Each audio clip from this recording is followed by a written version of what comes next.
What's going on, y'all? Welcome back to another episode of Sport Exposure Podcast. As you guys know, we are here to expose sport stories, sport experiences, and really create a safe space for student athletes past, present, and future. Right now, we have a present Olympian here, Masai Russell. Nice to have you. Thanks. I'm happy to be here. For sure. Nice meeting you. I'm so excited to have this conversation. I've watched your interviews. I watched you from afar. I'm just watching the Olympics. You were a name that we couldn't forget. And I just want to applaud you for your efforts. To be so young, you are so wise. Thank you. And you're very transparent, which is why I'm super excited to get into this. Yeah, I'm excited too. So before we get started, I always ask my guests here at Sport Exposure, we're all about celebrating our triumphs and learning from our defeats. When you hear that motto and you think about your journey, what comes to mind? It's so hard. That's such a hard question because it's so packed with so much. Yeah. But I just feel, I guess, joy in knowing that through any hard storm, through anything that life brings to you, you can make it through if you just keep pushing. So I just feel joy when I just look at everything that I've done, truly. I feel that. Gratitude. Yes. Yes. You got gratefulness. Yes. Everything. Yes. And you've been very transparent and open about your trials and your struggles, and even to a point where you thought you hadn't gone through much. So talk about your upbringing and where track started for you and some of the things you had to go through to get to where you are today. Yeah. So for me, I started track when I was 8 years old, and it's the only sport that I've ever competed in, competitively. I've never done any other sport outside of track. And I got into it because my brothers were running to get faster for basketball and football. And I was like, all right, like I want to do this. I was doing gymnastics, but it just wasn't moving at a fast enough pace for me. So I was like, as a kid, you just go to what looks the most exhilarating, I guess. And I just kept doing it. I was doing really good. I was winning, and I never won like the major accomplishments. Like I never won like the AAU or USATF, but I did pretty good. Like, second, third. Okay, Like I was always in the mix. That's what my dad always says. I was always in the mix. That's not average though. Yeah. You still winning something. Yeah. I was doing above average, but I never was getting that win. But I just kept doing track. My parents were supporting me. My dad was at the track all day with us. Like it was me, my brother. I had two brothers, and it was me. So we were all like an age group apart, which means you're going to be at the track all day. Yeah. And he would bring that was fun though, looking back. It definitely was fun, but to my dad, it definitely was a lot. Being at the track for like 12, 13 hours is no joke with 3 kids in all 3 different age groups. Like you got to prepare food, you got to have a tent, like everything. So my dad did it big. Like he did it big. He had the generators, he had the fans. Oh, he didn't play about y'all. No, I think one time he brought out TVs or something. So no, yeah, it definitely was. No, yeah, I appreciate my dad. Yes, I appreciate my dad because my mom, she was in school at the time. Okay. Because she's a doctor. So she was, focusing on that. And then my dad was the one that was like helping us in that part of our life. And then, he just always was telling me the things I needed to hear to essentially be where I'm at today. And I think that has been like the foundation. And then I started, getting offers, and then I went to Kentucky, and honestly, the rest is kind of history at this point. But I mean, you kind of mentioned like me saying much didn't occur in my life as I was going along on the path. Like, and that's true. And I guess it's all about perspective, right? Because looking back at it, it was things that I was going through, but like, I'm just so relentless in who I am and what I do. So my senior year, my mom, she was sick, and, the girls on the track team were hating. I had made like USA teams. They was mad I was wearing my USA gear, and it was just like little petty things. And then my mom we're very similar, but she's a little more of I don't want to say rough around the edges, but like I wouldn't play with my mom if I was me. Got you. And she was not in her best state, and she was just very hurt and sad that she wasn't able to like stick up for me and be there for me, because, it was a very tough time in the process of trying to get into college, taking these SATs, ACTs, school was just school, and then trying to be the best you to get into college. It definitely was a lot, but like I said, I'm just a relentless person, so I never viewed it that way. But I'm very thankful for those trials, because I think those foundational things that occur early just make you who you are, like subconsciously. Absolutely. And in the early days, you mentioned your dad creating it a whole day for you guys. Yeah. And your mom being around. And that's often a story that we don't hear too often. Yeah, I know. Having a 2-parent household and having what looks like stable from the outside. Of course, we all have situations behind closed doors. But growing up now, going to college, you kind of see people from different backgrounds. Yeah. Talk about what that did for you specifically growing up. Yeah, I think for me growing up, like I said, it's just so much that comes to mind. But I think everyone should experience going to college at least for 1 year, just because I just learned so much from even my boyfriend, like other people on my team, like being from just all over even the world sometimes, like being from across the country or across the water, like you're going to learn something. You're going to pick up certain things that you wouldn't learn or have known or have seen if you didn't go to school. So like, even if it's for 1 year, I feel like being around people that are not from your area, because you just be so stuck in what you know and what's familiar to you. I think that, it's important to go to school for 1 year. I mean, I went for 5 and I learned a lot. Yes, it's a blessing. Shout out to Kentucky and shout out to my talents, because as much as they made their money on me, baby, I got my money back on them. Exactly. We got that piece of paper. No, literally, got that piece of paper. My coach said, you used up every piece of eligibility that you did, and you got your degree at the end of it, and that's all that matters. And I mean, like I said, it's just I think it's just very important that everyone goes to college at least for 1 year to like experience other perspectives, other people, backgrounds, lifestyles, ways of doing things, because then you have a choice on what you want to do, like who you want or what you want your life to become, versus like this just being like the way that you see, think, and know from being around the same people you've grown up with like your entire life. For sure. And how did you prepare for college and during your recruitment process? I know it was a little bit all over the place. Yeah, it was a lot. It was a lot. On top of you got girls hating on you. That brings a whole nother wave. How did you get through that? Because I'm sure it's other kids out there that are going through the same thing, that they may be exceedingly above the rest of their teammates. I try to find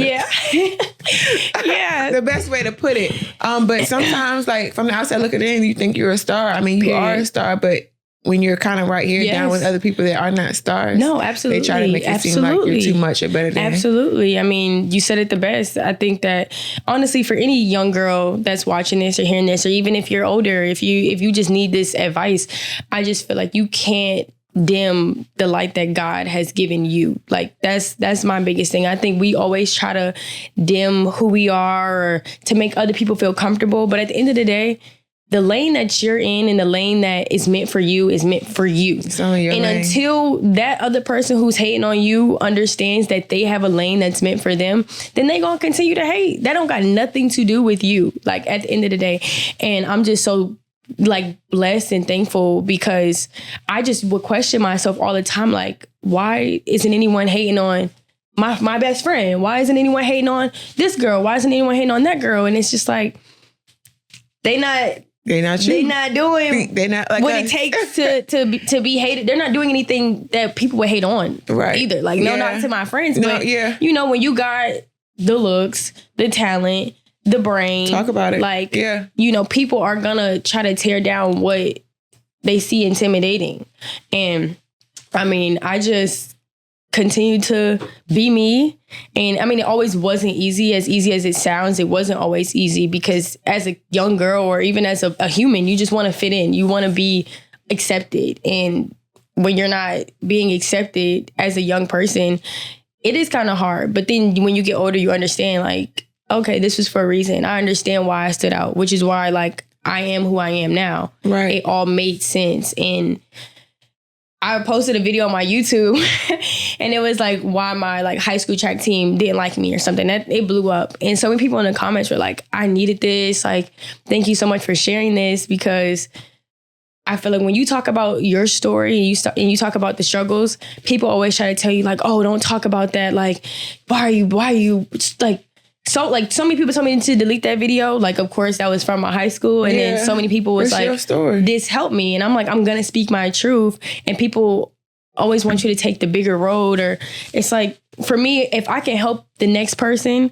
that's what I'm going to do. And it was crazy. I mean, when I got to Kentucky, it was like, honestly, a breath of fresh air. I was able to pretty much like just be me without feeling like I was being judged. I was able to show my accomplishments. I was able to show my medals. I was able to walk back into the tent and be celebrated and not feel like I had to dim my light. So I really appreciate Kentucky for that. That's a blessing that you were able to have that experience, because a lot of Black girls don't have that experience. Right. Especially in college. Sometimes we don't walk into this confidence that I know I'm supposed to be here because I'm here for a reason, necessarily mindset until post-college. Yeah. So talk about choosing Kentucky. Yeah. It sounds like that was the right fit for you. Yes, it definitely was. So I tell everyone my college story was, it wasn't madness, but I mean, throughout the recruitment process in general, it's already pretty stressful. Yes, and I kind of touched on this in another podcast where I said that I was verbally committed to Texas A&M, but they didn't believe that I was going to be able to be eligible because of my grades in high school, which, I mean, that's not that partially. I don't want to say it's true, but the reason why they thought that was because at Bullis, I was getting A's, B's, and C's, and coming from Prince George's County public schools and Riverdale Baptist, the curriculum just wasn't at the level that Bullis was. Bullis is in Potomac, Maryland. It's a predominantly white area. The curriculum is like a college-based, like a college curriculum, essentially. And it was hard, like coming from that curriculum to, you know, this college level curriculum within a year. I mean, I wasn't getting no D's. That's what I say. I'm like, I ain't getting no D's, but I was definitely getting A's, B's, and C's in my first 2 years. And then my last 2 years. Which is the norm for a lot of us. Yeah. C's get degrees. Yeah, exactly. Got mine. Exactly. But I know, like, Texas A&M it's a very strong academic school as well. So, right. You know, I was like, you know, then anytime I line up with anybody from a Texas A&M school, because I really, really wanted to go there.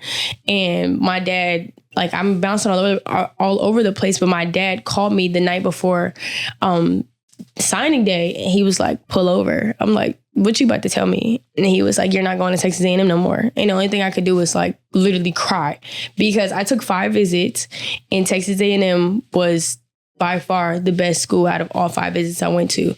So when I'm in my mind, I'm like, why am I not able to go to my dream school that I imagine myself in? I was hurt. So fast forward and back. So I was verbally committed, and then, you know, that kind of happened. And then I opened my recruitment process back up. And then the coach from Tennessee ended up recruiting me on a full scholarship. And I was signed to go to University of Tennessee. And then the coach that recruited me there, he left, and he was like, I'm going to Kentucky. So you either coming with me or not. And I was like, all right, I'm coming, because I just had faith. I was like, I wasn't too excited to go to Tennessee. I'm not going to lie. It just felt like I had to, because of the coach that was coaching there. I just was like, all right, I just want him to be my coach. But I wasn't really excited about Tennessee, right? Exactly like I was when it came to Texas A&M. And I committed to Tennessee, and then I got, I don't even remember what it's called when you, you got to get into the portal or something and then get like a pass. I can't remember the name, but so I ended up not actually attending Tennessee. I was committed, and then I went to Kentucky. And like I said, it was the best school out of every 5 schools I visited. I had that at-home feeling. I had that family feeling. I had like, I was looking up the dorms on YouTube. Like, it was like literally from God. That's what I always tell everybody, because I was so stressed out. I'm like, bro, like, I don't know where I'm going to go. Blindsided. Went there blind, ended up being the best team. Like, my freshman year to this day is unmatched. Like, I love that for you, because a lot of student athletes don't have that story. Yeah, no, or maybe it was it took them 2 or 3 stops to get that story. But it was to be able to live in that for 4 or 5 years, and by you saying a lot, I'm gonna ask you what exactly was a lot, because being a student athlete already comes with a list of struggles. Mm-hmm. And being a student athlete, being a star student athlete, we don't see those struggles. We think that she got it going on. She's winning. She's breaking NCAA records. But talk about some of those struggles as a student athlete. Yeah, I mean, before anyone gets to college, I tell them, make sure this is what you want to do, because it's going to be navigating everything you do every second of your day, 90% of the time. Like, you're barely going to have free time for just yourself. If it's drug testing, if it's tutoring, if it's practice, it's always going to be something. So first things first is to make sure that that's really what you want to do. And it was really what I wanted to do. So for me, I didn't really see kind of the superficial things that people seen as kind of hard, like, you know, like waking up early, things like that. Like, you know, I'm just like, this is what I want to do. So it's not hard to me. But outside of that, it's just hard to show up at a very high level all the time and expect something of you, especially when you're on a full ride. Your coaches are expecting for you to perform a certain way. And if you're not performing a certain way, you know, I've never experienced this, but I've seen athletes get treated differently because they're not competing the way that a coach has expected in their mind that they should be. And it's just, you know, it's just kind of sad because, you know, we leave home and we're just pushed into this new world, and it's like, all right, make it happen. And just like that. Yeah. And, you know, you do have some, I know at Kentucky, we did have really good, like, administrators in place that kind of help us with that. But I've heard horror stories from schools all around the world. Like, I mean, I don't want to say around the world, around the country in America. And it's not always as pretty as it seems. People think that student athletes get paid, like, well, now they do. But when I was starting out in college, they're like, oh, like, you know, they got this stipend going, they got this, they got that. Like, that stipend is not doing much. Exactly. Compared to how much mental and physical, emotional, all of the above. The list goes on. The list goes on. Absolutely. So I feel like you just gotta be an animal. Like, just as much as it pushes at you, you have to push back to it. Or, like, you know, it can eat you. It can literally take your life. Literally. And we've seen it. Yes. And we've seen it, and it's so heartbreaking because it's like, I think more needs to be done. Like, more help needs to be put in place for us athletes. And it's just like, all right, produce. And then we just go move on to the next person. And it's like, I understand it's life, but these are lives that have been lost because of this entity. Right. And when you say student athletes need more help, like, what specific help would you say I would say benefit? Yeah. I mean, I would just say just take it more like wellness days, mental health days, and not technically taking off from practice, but just being able to navigate through the schedule that you have to find time to to decompress, to turn off the phone. Like, I don't know if there's like some sessions that they could have, some therapists that they could put in place, like something that's there to be a support to the athletes that they know. Cause I feel like a lot of schools and people talk about the help that people are doing within the school, but like half the athletes, they barely know where anything is. The calf, the gym, training room. Yeah, and then the academic center. But outside of that, you know, you should know where to go if you need help. You know what I'm saying? And I just haven't seen that yet. And I also feel like they say, well, you got this, you got that, but they don't show us that while we're there until we're gone, or until somebody kills themselves, or until somebody gets admitted to a psych. Where I've seen all types of crazy stuff in the sports stories. But I always tell student athletes to utilize all the resources that are given to you as a student athlete, because we are given a list of resources, but not always will they tell us about them until it's too late. Right. And you have opportunities. Or someone has to take their life for you to hear about the resources. Exactly. And at that point, it's too late. And I tell student athletes to use the game the same way it's using you, because we're being used to produce money, right? Attraction, making the school look good, basically. Mm-hmm. And what do you get out of it? So talk about how you navigated the other side of the track, rather, while you were at Kentucky, because Kentucky is also a prestigious school, SEC Absolutely. School. Yeah. So for me, I think that, social media was always very natural to me. But once I started to see, all right, you know, my fans, people who follow me on social media, or even if they don't follow me on social media, they're attracted to the brand. they're attracted to student athletes. So I use that as a marketing tool to continue to increase my following, which is why, it gave me that kind of like foundational social media. I mean, I came into college with 13,000 followers. So like that already spoke for like who I was as a young high schooler. Yeah. But I mean, leaving Kentucky, I had like 300,000 followers, something like that, just on Instagram. So I'm like, I'm going to do what I need to do. I'm going to post this brand. And now my followers are increasing, which means, more opportunities will come. And that's just kind of like the way that I use my platform in a way to kind of navigate the life after college track, because a lot of people, they can be like a good college athlete or be shown in a good way, like in the college space.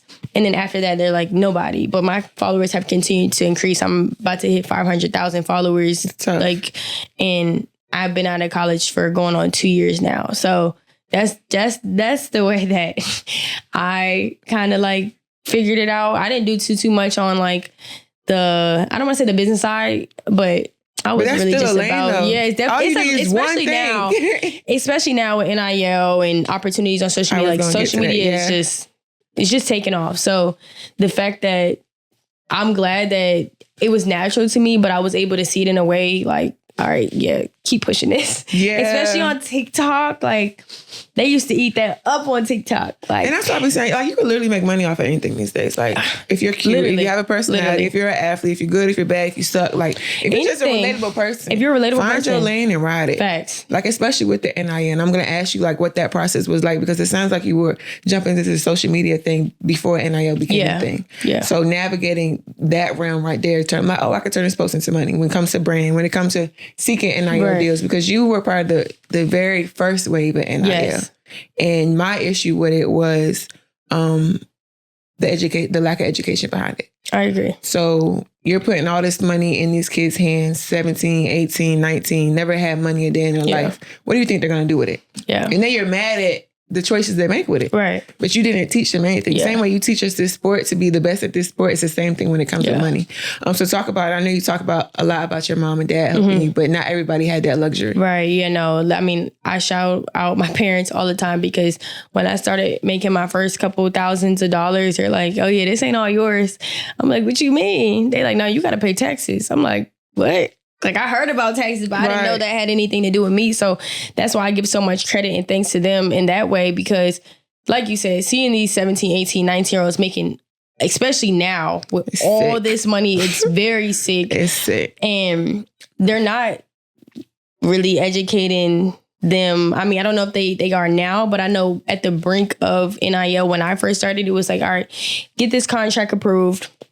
If it's approved, you're good to go. Outside of that, it didn't say nothing about the resources that we have to help you navigate taxes, to help you navigate investments, nothing like that. I'm telling you, like, my parents they're business owners, so they knew. But I'm like, if it truly wasn't for them, everything I've learned has come from my parents. That's dope. And it's very scary for those people who don't have that resource or don't have someone close to them that has their best interest as well. Because people can have they can have the knowledge but not have your best interest and be taking your money. And it's just scary. But for me, at the brink of NIL, I think I was like one of the top 10 earners in NIL at the beginning of like in 2021.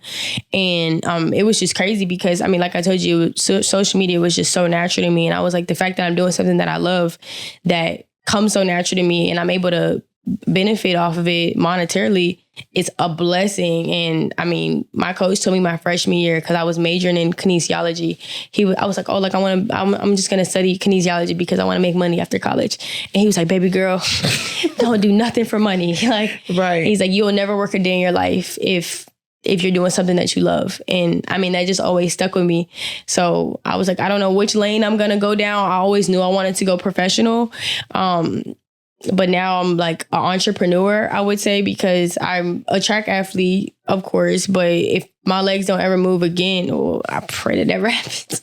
We ain't gonna speak that into this. We're not speaking that. But like, if I would never have to run again, like, I've set myself up in a way outside of the track with social media, as track being the foundation, but just getting me same way that you were talking about, the same way that you were able to use the basketball to get you into these rooms, I've been able to use track to get me into these rooms. And now I just feel like it's just all about what I do to maintain it and just to continue to push for that outside of what I'm physically doing. You know what I'm saying? So yeah, it's just craziness, but it's such a blessing and an honor for sure. For sure. And being a student athlete and being now a pro athlete, there's a lot of things you got to learn how to balance. Yeah. And I feel from what it sounds like, everything happened pretty quick for you. You're only 24. And look at you now. Yeah. And it's just the beginning for you. Yeah, I agree. So talk about the transition from being a student athlete to a professional athlete while also balancing being an entrepreneur. Yeah, so it's not easy, of course, as anybody could probably guess. I mean, they probably think it's easy just the way that I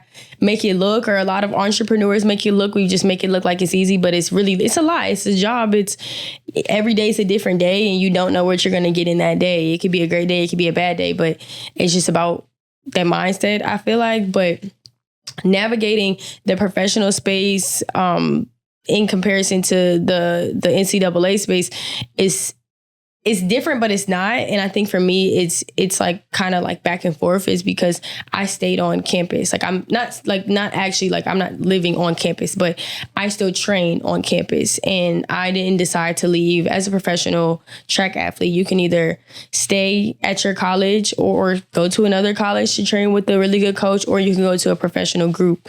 But for me, I mean, I broke 2 collegiate records my last year in college. I'm like, I'm not going to change anything too much. Like, as a professional going into this realm, it's already different. So if I can just check off the least amount of changes as possible, I'm going to do that. So I'm like, I'm going to stay at Kentucky. I'm going to continue to keep the same training, the same weightlifting coach, everything. Nothing's going to change. The main thing that is different is my coach is not able to be there all the time when I'm on the road, because, you know, his first obligation is the university. Right. It's so much different, but it's so alike. And I mean, you're competing for yourself. You're not competing for your teammates. You're not competing because your coach is telling you to. Like, as a professional, it's all on you. It's how much you want to put into it. It's your brand. With Nike, I'm a 1099 contractor. I'm technically not on staff. Like, I'm not on, like, no, it's like, you got to show for yourself. Like, at Kentucky, I knew for 4 or 5 years, I'm going to have a contract. If I don't do what I need to do in 2-3 years, Nike will pull that money and be like, all right, like, go find somebody else to work with. So it's really like all on you. And yeah, it's just your brand, your business, and how you want yourself to be seen, outside of like a major like college, I guess to say, because you're still representing yourself, but you are like, I'm representing Nike, but I'm representing Team Masai. Like, I'm not representing for Nike. Yeah, exactly. For Nike, but it's not anybody else outside of that. And yeah, it's truly a dream, because it's what I've always wished for as a kid, and the fact that I'm living it, it's a blessing. But like I said, a lot of athletes in today's society, they're not doing a lot outside of their sport like me. Like, I'm on the go, I'm booked and busy.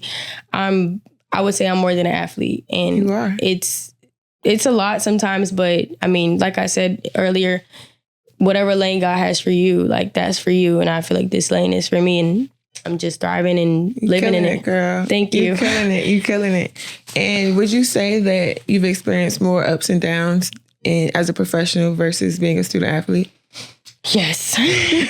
And I say that to say, I mean, in the beginning of this year, it was super tough for me. Just becoming a professional, it's already a big transition, as is going from competing with your whole entire team to being at the meets by yourself and your coach not being there, or somebody look to the left and right, like, you don't know who they are. And, you know, it's just, you don't have that comfortability that I would say you get in college, because you're literally by yourself a lot of the times. So yeah, it was very, very different. But I told you earlier, I'm a relentless person, and I'm like, I know how it feels to be at the top, and I'm not going to allow myself to stay in this mindset and in this space for too long. And And I got my shit together. And I'm like, yeah, I'm gonna kill it. Like, I don't care if I'm a rookie or not. Cause I mean, it's such a big transition. It is. But I knew I was ready for it. And it was just about me accepting it in my mind to be like, all right, lock in. And that's way easier said than done. Absolutely.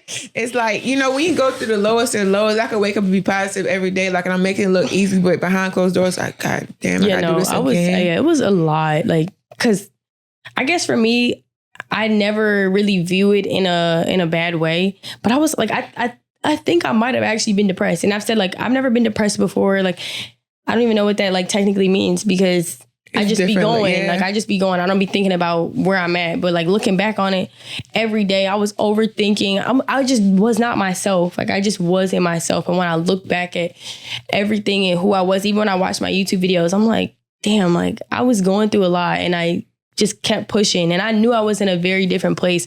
Every day I would just ask, like, when am I not gonna feel like this? And then it just like slowly but surely, like, just changes. It just formulates into the life that you want. But like, I just couldn't give up. And it's crazy looking back at it. Like, every day I was like, bruh.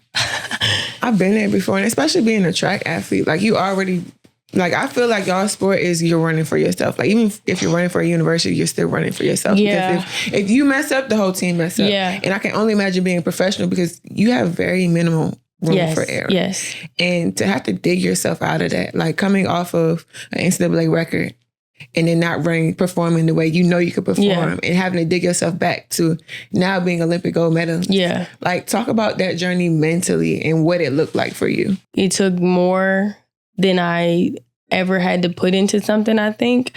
But on the other side of it, it was truly something that was a dream, I would say. But for me, I mean, as you probably heard, like, I give so much credit to my boyfriend, because he's the closest person to me.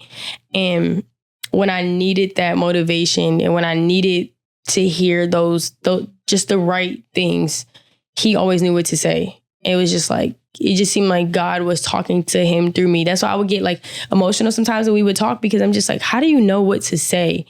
And I literally, I feel like he was just the vessel that God put with me, paired me with, because I even broke down, like, talking to my friend. She had came down to Kentucky, and I was talking to Robbie and my boyfriend, and she had came into the room, and I was like just bawling, and I was like, thank you for seeing me, because that's beautiful. Yeah. I'm not trying to get emotional, but like, you know, it is hard when people just expect so much from you. And then when you're not where they expect for you to be, it's hard. And that's where I was at. That's why I feel like once I made it out of my whole entire test, it just meant so much, because I seen who was really with me through, like, whatever. Like, if I'm doing good, if I'm doing bad, or like whatever, I have real people in my life. And, you know, the rest of the people that just watch is just temporary, and it's just all about what you can do. And I was overthinking everything, like every move I made on the track, everything I did was just like, I was overthinking it. But when it came to like my friends and my family and the people who truly see me for me, it was like, we don't care about, you can run good, bad, slow, fast. We still with you. And I mean, it was just tough, because I've never experienced or been in a place where I had to really dial in. I feel like for me, being good was like, I work hard my whole entire life, but I've always been good. But this time it was different, because I was coming in last place. I was running slow. I wasn't sponsored. Like, it was just everything that I like was a nightmare. It was like it was coming true. And like I said, for me to make it out, like, it was crazy. I mean, I hope I answered the question, because I just feel like I can't even fathom that place anymore, just because my vibrations are just like in a completely different area. Yeah, I feel that. And that's the side that people don't know, though. Like, they see us vibrating where we vibrate, and it looks like we got it going on, but they don't understand what we what it took to get to this space. Yeah. And those are things we don't talk about. So I'm thankful for you sharing your experience and your story. Yeah, I almost started crying. But that just shows that we all have a different testimony. Yeah. And like you said, you spoke on, there's always a test before your testimony. Like there's no testimony with no test. No, not at all. And now to be walking, I'm sure what it feels like cloud nine right now. You worked so hard to be where you are. It's that much more special to you. But like, what does it mean for you specifically right now, Masai, to be where you are, have the accomplishments you've accomplished? You're a business owner. You're a professional track athlete. And you're only 24. Yeah. Like, you're only 24. Yeah. And I have to, like I said, once again, I'm giving you your flowers because... Thank you. I truly appreciate it. Black girls don't get this type of flowers or acknowledgement or recognition. And just right now, it just seems like the prime time to be a Black woman in sport. It does. It does. And it's such an honor. I mean, looking at all these amazing Black women just like around the room, like it just, the fact that other Black women are giving, not just you, but just in general right now, Black women are giving other Black women their flowers. I love that for us because, like I said in the beginning, the lane that's meant for you is going to be for you. And if you fulfill that lane, your cup is going to be so full. Like, you can't even like think of what somebody else is doing or think of hating on what somebody else has that you don't have, because your cup is full because you're on the journey and the path that is meant for you. So for me, it's just, I can't say it enough. It's just, it's a blessing. It's an honor. It's like I'm on cloud nine, but I'm not, because it's crazy. From the beginning of the year, even when it was going bad, it's like I still couldn't see myself not making the Olympic team. I'm like, I don't know how I still was able to see that. Tunnel vision. Yeah, it was just like, I'm running terrible, but like, there's no way I'm not going to be on this team. Like, I just couldn't fathom it. And the fact that I left with the gold medal, that still to this day sounds insane. Like, I'm looking at it, but it still sounds insane. Like, I don't think it's the best in the world. It's the best. It's the highest. It's the pinnacle of track and field and pretty much every other sport. And it's just number one for you, girl. Yeah, and that's the thing I'm more impressed with, is that I'm still hungry. And I mean, I'm young, and I want to be a legend, and I know it's already starting, but I think that medal gave me like the fire to just keep going in a way that it's like, this is really just the beginning, because I was going through hell and back. I had to relearn how to hurdle. Like, it was like, this season was crazy. Like, I had to everything. Like, if you watch my races from last year to this year, like, I don't even look like the same hurdler. But the fact that I was so able to get the job done at the highest level. At the highest level, I'm like, wait till I put it all together. It's really gonna be scary. So I'm just staying down, and I'm excited. I'm excited for sure. You got nothing but time. So what things do you like to do outside of train? I feel like that's the only thing that revolves around my freaking life. But for me, I like to honestly, I mean, if I'm not training, I'm still on the go. But I do like to kick it with my friends, kick it with my boyfriend, go fishing a little bit here and there. Yeah. He does, like, Robbie does a little more of the fishing than me. Sometimes I'll be sitting over there looking more cute. Support. Okay. But I can catch a fish. Don't we do that? Yeah, I can catch a fish. I like to, like, just talk to my friends, go to the movies, go shopping, spend a little bit of money. Not too much, but every here and there. You got to. Yeah. And then outside of that, I be chilling. Like, I feel like I'm always on the go. So when I do get home, I just like to chill, sit down, watch some vlogs, and just kick my feet or watch some podcasts. Like, just be chilling. But it ain't really much time for me to chill. But when I do chill, I settle down a little bit. You got to create that space for you. And that's something that also isn't talked about enough, I feel like, because you need that time to just be. Yeah, absolutely. Like, no phone, whether it's just you and Netflix, like you outside, taking a walk, taking a jog, not to sprint to be the fastest. I know. Just jogging. I hate jogging though. I feel like I'd rather walk than jog. I would hate running with you. I hate jogging. I like hurdling. I hate running. I'm not gonna lie. Like really? I like hurdling. I used to run. I ran my whole entire life until I got to like my junior, senior year in high school. That's when I started hurdles. But so I'd rather jog. Like, I always ask track athletes, what is your idea of punishment? Because as a basketball player, my punishment was running. That's and y'all a good do question. That full time. So what? I've never gotten in trouble at the track, but I know people would have to like roll on the field, like not run, but roll down and back like 3-4 times. And I guess like that'll make you like nauseous. And I've done it a few times. Oh, see, yeah, you know, I don't know. I've never experienced. I've seen people do it, I'd rather run. I mean, I guess like running practice feels like punishment, but it's like it's going towards something. Yeah. But I guess like people don't really play with track coaches because like I could just keep making you run. So because that's their job. Literally. Yeah, literally. There's nothing else to do. You can't go bounce the ball. I mean, you could do like stadiums, like do like bear crawls, like going up the stadium or something. Like there's ways to, or like squats, like just holding a squat or something, like just like a standing prisoner squat. That hurts. That make your legs shake. Yes, it does. Yeah, I've done wall sits like that too. That's like a form of punishment I've seen. But yeah, I guess like. I don't know. I guess track runners really don't be playing with their coach because they know. Y'all know better. We gonna and that comes with a different type of discipline too. Yeah, absolutely. Because, like I said, I can't imagine just run for hours. Tell me about it. I'm no bullshit. I'm like, you know what? This is cool. Y'all can have it. I question why I do track. At least when I'm training, I'm not training right now because I'm taking some time off, but. I question why I do track at least 2 times out of the 4 days a week that I train.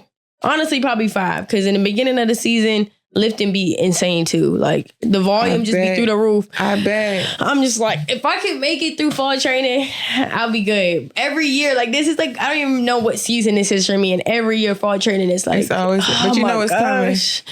Yeah, it's like, I be scared for it every time. I don't know what it is. It's just like, shit, I just know it's going to hurt, So how are you enjoying your off time? I'm enjoying it. I'm enjoying like finally being able to experience the fruits of my labor. Because right after the Olympics, I did continue to compete. So I came back to America for like a week and a half. And then I was back overseas just competing. So I wasn't able to experience like that fresh Olympic glory that everyone kind of had. So I'm still glad that people are still showing love. And I mean, it's an accomplishment for forever. It's not just 2-3 weeks after. Yeah, exactly. After the Olympics. So I'm enjoying it. I've been on the go. I just got back from New York yesterday. I'm here today. Yes. And then I'm going to DC tomorrow. So I want to go, but I'm enjoying it. I'm just living my best life. As you deserve to. I was just about to say keep saying that. For that age, it's just like when you accomplish so much early, and I feel like I accomplished a lot early on and I didn't really sit in it at the time because I just thought I was doing what I was supposed to do. Right. But to be able to embrace the fruits of your labor so soon, so early, like that's a high that you just can't come down off of because like this is the beginning for you. Yeah. Like, this is just the first 365. Literally, that's what I was thinking. I'm like, just imagine next time I see you in 4 or 5 years and what's going to happen after the next Olympics. Like, we speaking it over you, girl. We speaking, you good, you covered. Period. You are covered. Period. So when it's all said and done, what do you want to be remembered by? I just want to be remembered as, first of all, I want to be a legend. Like I want to be. And you are. Like I said, it's already starting. I got the first one. I'm like, my goal is to make it to 3 Olympics and to get 3 gold. I'm like, the streak has started now. I'll be 32 at the last Olympics that I believe that I'll be still very competitive in. Because I feel like I have good genes, but period. We're gonna see. We got to get to LA and then we're gonna figure out what's next after that. But I want to be remembered as just a very kind-hearted, loving, tangible person to the world, and just understanding that we do go through struggles. The great people, the amazing people, the people that you look at on a social media screen, like, we're real people. We're humans. We go through things, but there's nothing that you can't. There's nothing that you can't accomplish if you give up, and there's nothing that you can accomplish if you continue to have faith. And I just want to be that vessel to young women, and just not even young women, just women, men, anyone who looks to me as that person in their life that it's okay to go through things. It's okay to be a human. It's okay to have emotions, as long as you don't let those emotions just seat you and stabilize you. Like, you have to keep pushing. It's life, it's the world. No one truly cares about what you're going through. No one cares until you win, truly. And it sucks. Only person that probably gonna care is your parents or your friends. But you have to get up and keep pushing for what you want. So I just want to be that source, that person, that individual that people can look to and say, she did it, so can I. Like, I posted a TikTok yesterday and it was like my stats from 2022, 2023 to now. And people all in the comments was like, you make me feel like I could do anything. You make me feel like what I believe is possible. And that's my goal. That's my passion. Even like in track, out of track, just in life. I want people to believe that whatever you believe that you can do and put your mind to, there's nothing that you can't attain. And that also comes with you having the wisdom to know that you need a strong foundation. Yeah. And being a star, being an athlete at any level can be a lot. A lot of people want to be a part of you. They want to be attached to you. They just want to be your friend. Right. They want to be your Instagram follower. You follow facts. Back. So talk about how your foundation has kept you grounded, because it sounds like your foundation has been your foundation since day one. Yeah. And that's something that I don't feel like is talked about enough as well. Because having multiple friends over multiple years comes with multiple stresses that we can't allow us to have. Yeah. Yeah. So, I mean, I give a lot of, like, I'm going to continue to give a lot of credit to my parents, just because, like, they're the ones that brought me into this world.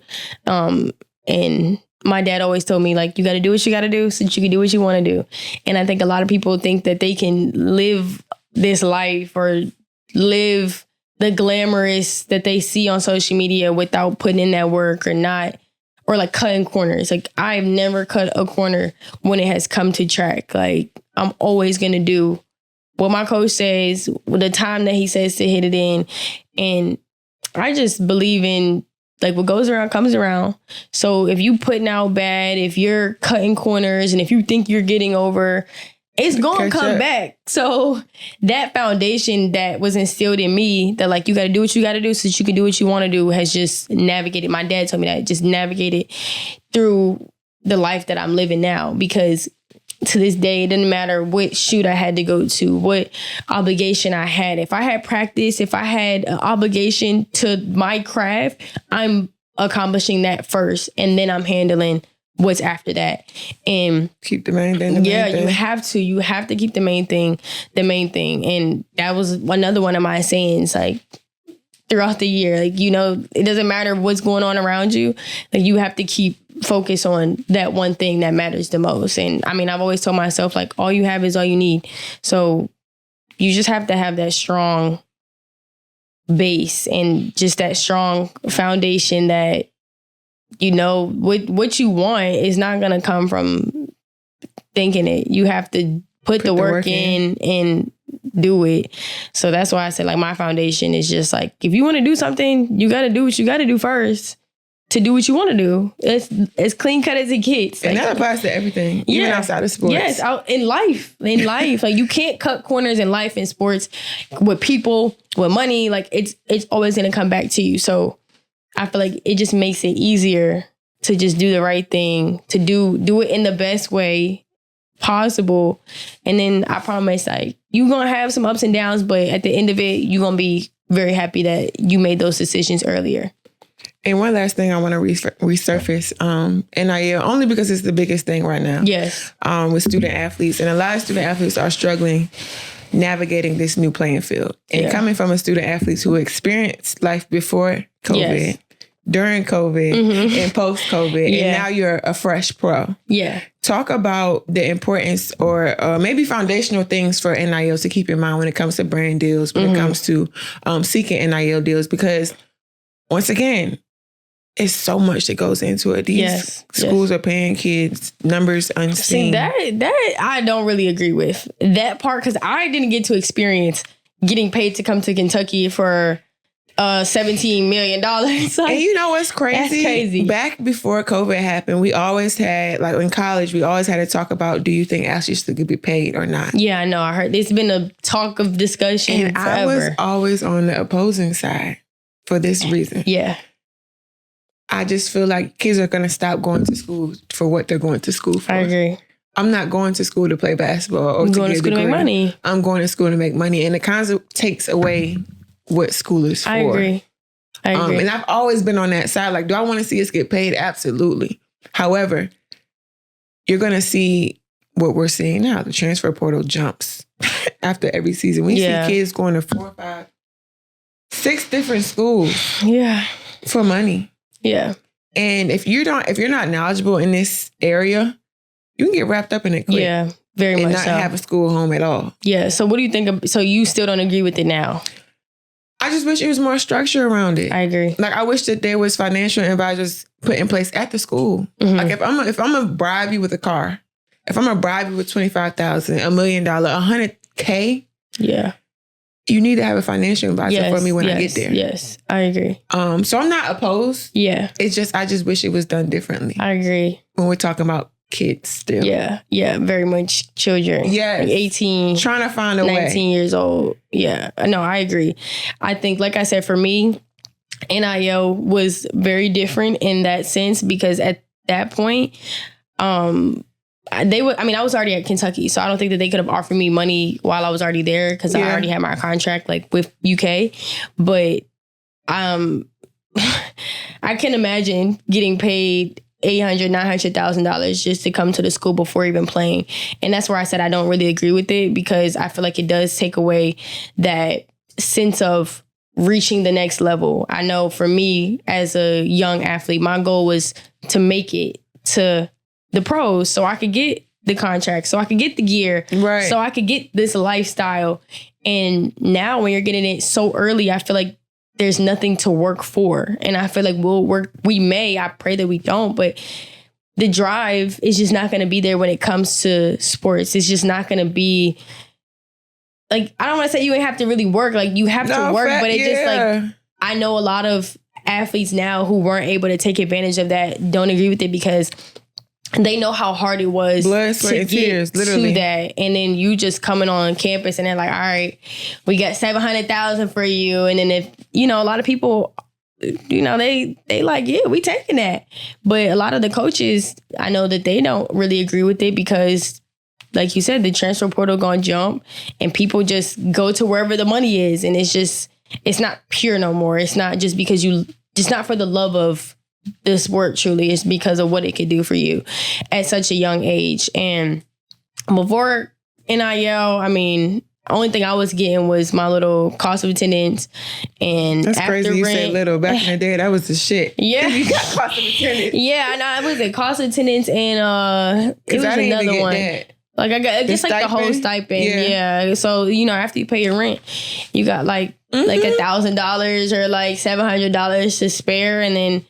And then 2021, the law passed, and I was able to take advantage of NIL in a sense that, a brand wants to work with you, they pay you, and then, you continue to go on about your day. That's where I agree with it. I don't want to say just because like I'm doing it, but you're literally working. Like you're putting in time, you're working, you're figuring out the lines and the script for this brand, whatever that is. And then they pay you for what you're worth. It's not like, all right, I'm just paying you because you're Masai. Like, you have to actively work when it comes to that. And even after, now, like I said, seeing all this, like these schools paying these athletes big money, cars, like houses, like it's insane. Professional contracts. Yes, basically it's insane. Higher. It's insane. And it's so mind-boggling to me because I couldn't imagine having that much money without no financial advising and that help or even the knowledge that my parents had. Like, I could not imagine that. And it's just, it's scary because even my brother, like his friend, he's just like, oh yeah, here's a band. Like just gave him $1,000. It's like, he don't, like, what you doing that for? Exactly. Like, but it's just, he think he got it. And he don't know no better. Yeah, he don't know no better. And that's what happens when you give 18, 19-year-olds... Prime example. $500,000 and they probably think that they set for life. That money will go quick. If you giving everybody quicker money. You got it. Yeah. So it's definitely scary for sure. So if you were talking to a current student athlete right now, what advice would you give them on NIL? I would tell them if it doesn't align with your brand, like don't, it doesn't matter how much the money is. It doesn't matter. Like, you have to make sure that it aligns with your brand. Because I think that for me, that's kind of where like my engagement and everything kind of went down. Because I was just, it's like, I'm making money. I'm making money. Like, all money isn't good money. And you have to understand that it doesn't matter what it is, because if it's going to be for you, it's going to end up coming back to you. Always. So for me, I had to understand that. And I mean, I would tell them that. And what else would I say? To never sell your soul for the check. Like, it's not that serious. It's never that serious. Especially if you're doing what you love and it's your passion, it's going to come back. And I don't know if you want any like advice like on social media, but I had to learn about like engagements and conversions. And if you could have 1 million followers, but if you have 5 people interacting with your content, like your engagement wouldn't be as high as someone that has 15,000 followers but has 10,000 people engaging in what they're doing. So if you're really like on the analytical piece of NIL, that makes a big difference, which is why like certain brands will pay certain creators more if their engagement rate is high and they have a high conversion rate. Like if I post something and 25 people get it, like that conversion is higher than someone that posts something and no one gets in it. It's just an ad. Good to know. Yeah. So I learned that because when I was working with Gymshark, I had a code and I was like, okay, like a lot of people are using my code. That's when I was like, okay, I got real fans, real followers, like real supporters. They really rocking with what I'm posting. I sold like $200,000 worth of clothes through Gymshark, and I can only imagine what that check was like. Yeah, I mean, I didn't get all of that because, of course, like they get a percentage, I got a percentage, but like I was very impressed with myself. I'm like, okay, I got real engagements. Like people really rocking with my stuff. But to say the least, if I was talking to a student athlete right now, I would just say, get a financial advisor, get a good accountant, make sure you set money aside for your taxes, make sure that it aligns with your brand, and don't get lost in the money. Control the money. Don't let the money control you. That's what I say. Yes. And finally, I asked all my guests, what about sport exposure do you want to expose? What about sports do you want to expose? Because that's what sport exposure is all about. We're exposing the good, the bad, the ugly about being a student athlete to prepare the next generation of student athletes. Yeah. So what does Masai want to expose? What do I want to expose? I don't even know. Honestly, I just want to say that sports can get you into rooms, but you have to be the navigator of the ship. You can't let the ship navigate you. That's my biggest thing. You have to use this platform in this time to set you up for the rest of your life. It's just so scary because you see all these football players who made millions of dollars, basketball players who made millions of dollars for these schools, and then they go back to like regular life or go to working a 9-to-5 job. And it's just like, you have to take advantage of the system or it will take advantage of you. So that would be my biggest thing to expose, because no one's going to put anything in place for you. You have to be like your brand. You have to be your biggest person that's going to push yourself to get into these rooms and to do what you have to do and to network, because the players, the people, it's just going to keep, it's a consistent cycle, and you going to be in there for 4 or 5 years and then the next person going to come. Yeah. So it's like, you have to take advantage of that time, of that opportunity, or you're just going to go back to being the same person that you was before. For sure. So thank you again for your time. Thank you for sharing your story. Good luck with everything and what's to come. Congratulations in advance. Thank you. Because you are a legend right now. I can't wait to see. I can't wait to see you in 5-6 years. So y'all watch out for Masai. Where can we find you? Y'all can find me at y'all can find me right here. But y'all can find me on Instagram at Masai, MASAI_Russell, 2 L's. And then on TikTok, Masai Russell. On YouTube, Masai Russell. It should come up after Masai because it's not that many people named after me.